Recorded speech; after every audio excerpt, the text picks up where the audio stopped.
Welcome back to News and Views. We currently have online with us South African Union of Students spokesperson Asive Dlanjwa. Asive, welcome to the studios. Good morning and good morning to your viewers and listeners. Thank you for having us. Thank you for being here. Asive, I think everyone is reading this with shock. You've got Educor, the largest private education provider in South Africa, failing to submit audited financials since 2020. This is not something new that has happened. Our question is, why then were they still taking in registration, still taking in students through this year? That's absolutely a critical question. And I suppose it might have been the fact that there had been, since they had appealed the initial decision for their deregistration and they had asked for extensions, the hopes from the department also had been that they would eventually submit those documents. But you are absolutely correct that it was irresponsible and almost, tempering on the verge of criminality to carry on to take monies and admit students when you know very well that in fact you do not meet the minimum standards as per our regulations to be a registered institution in South Africa. And an organization at this level, operating at this level for so many years, impacting so many learners, not just locally, but internationally as well. How do they fail to submit basic? That is a mandate of every organization that's functioning. How do you miss not giving in your audited financials since 2020? What has been their reasoning behind it? We do not know what is the reasoning on their side, but we know that it is actually indicative of the fact that their governance and management systems had been collapsing probably for the last 3 years or so. Now, this is demonstrated by many things. One, the inability to be able to service students efficiently. There would have been complaints from thousands of students as it pertains to the experience with the institutions. Also, the inability to pay workers, their eviction from multiple campuses due to failure to pay rent, etc. So this is really just indicative general of what appears to be a general state of collapse within the group. I've two questions here. My first is there a chance of saving this organization, not for the sake of the organization, but for the sake of the many students who are registered under this organization? Look, the extent which is the chance to save it is purely determined on their ability to turn the situation around, one, by also complying to the regulations.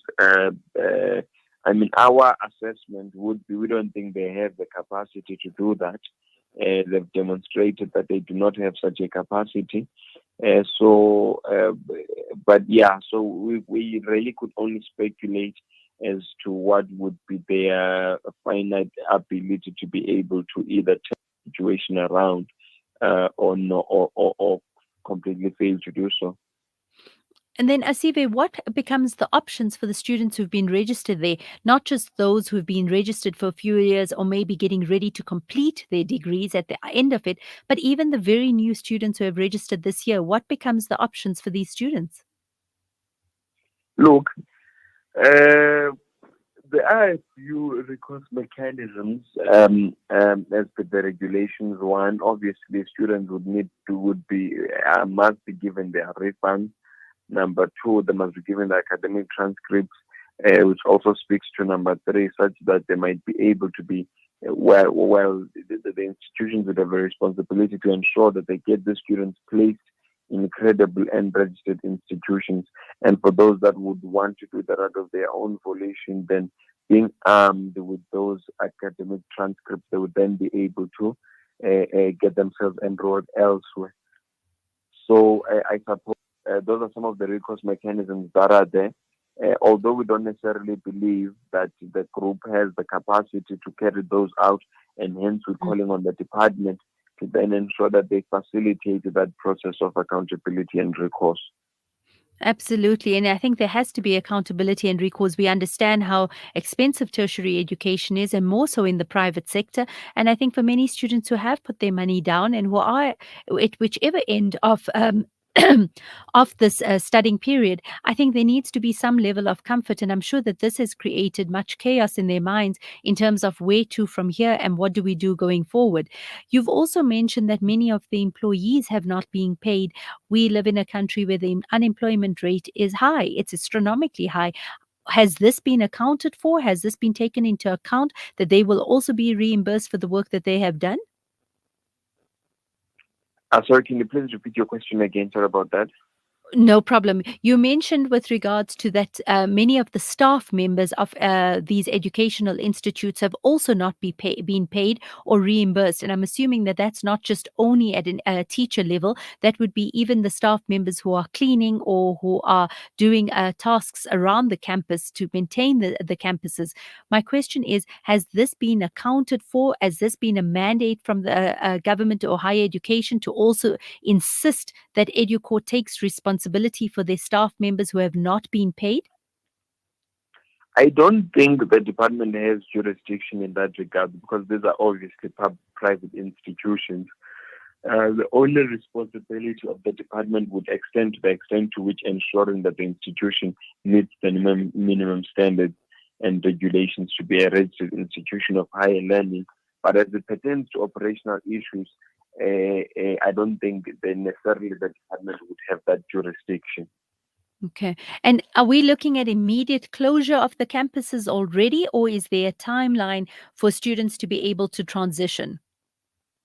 Look, that would be between the department and the institutions as to what plan will they eventually come up with and agree on in terms of either closing or maybe they might agree on a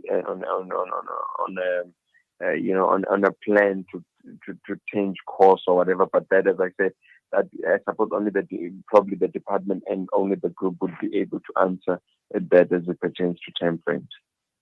Thank you. Asive Dlanjwa, South African Union of Students spokesperson. Thank you for joining us on air today. I think we will be following the story quite closely. It impacts a number of students, and I think we'd like to also see the answers as to where to from here.